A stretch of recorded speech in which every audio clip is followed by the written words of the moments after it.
We have had problems with rats getting these pack rats around here. They're just natural to the desert out here, and they get in our garden and chew up all of our uh, greens. And Amber says these rats have to go. So we were trying to figure out what we had a big one that was getting out of the traps. He got a big old rat trap, and he was getting out of there, or she, as it turned out, was getting out of there. So I tried to come up with a new idea on how to get them.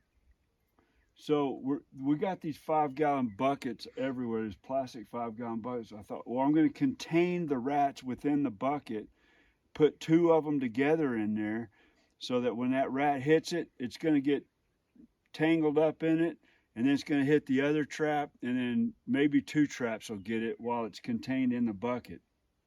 So we did that. It actually worked, but that rat got out of the bucket, was sitting way over here, and went good, what, 10 feet or so with that trap around its neck, and finally it died over here.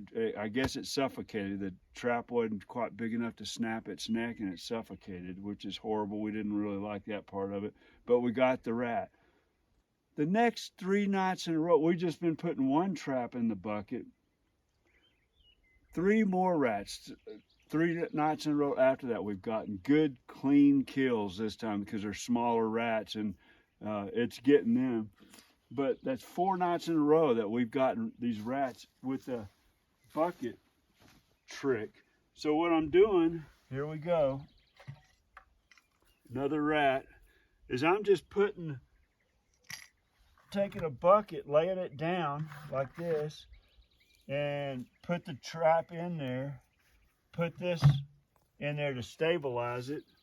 And it's kind of confined little home. I guess they smell it in it. They trust going up in there to get the trap, or to get into the to the bait. So I think they feel like it's a little confined space. They feel safer in there, and maybe the smell reeks a little better up inside there. But they've been going right up in that bucket and getting into these traps. Here's one that we haven't set off. Oh. But yeah, they're these regular old Victor big rat traps, and the bucket thing is working great. So thought I'd pass that on to everybody. You might want to try that if you're having a mouse or a rat problem. It would work either way, to confine them into a little bucket or whatever you got, and try that out and see if that works for you.